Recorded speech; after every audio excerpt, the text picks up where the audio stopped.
Hello, I'm John Walter, and this is my telehealth business perspective. By funding and business planning, government grants and federal funding. This relates to telehealth programs that rely on government grants and federal funding to support the initial setup and to help prioritize. Even though they may not be making the most possible, they are able to make it accessible for a wide variety of Americans.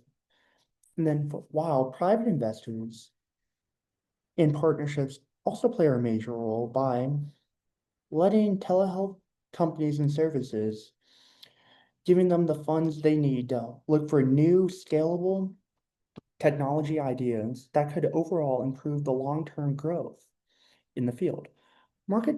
Demand has led to rapid growth and rapid necessity for telehealth and how it's been changing overall over the years.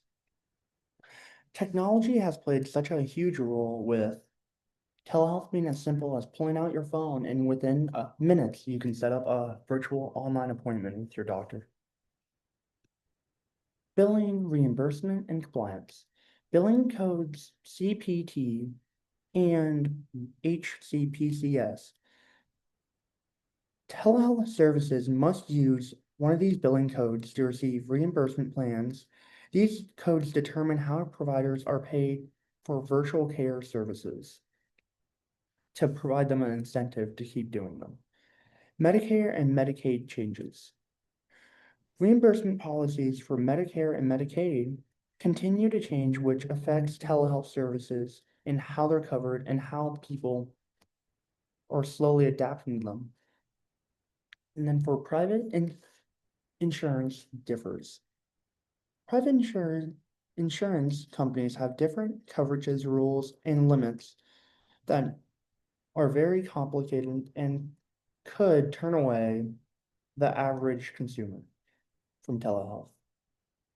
And then for fraud prevention and monitoring, to prevent fraud and abuse, organizations must follow strict rules and go through strict measurements to ensure that your information will not get stolen or hacked. And then staffing and workflow play a huge role in the upfront cost and overall cost that each year telehealth performs. For each new worker, that is another dollar they had to figure out how to fund and where to send it to go. Ugh. And then emerging business models and future development, consumer care and growth. Ideally, telehealth will keep expanding and improving case after case and make improvements on each new change for each inconvenient possible.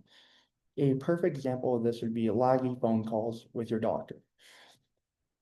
And then to relate to remote monitoring, this more relates to how patients and their providers are tracked through the system and how sometimes your files could get lost due to miscommunication or mismanagement. And then finally, more companies using telehealth. As the rapid growth, more companies will continue to keep using telehealth, which is overall will benefit for a competitiveness and ideally new products and new ideas will come out in the field. And then here's some new ideas that could come out one day. And then here are my references. Thank you very much.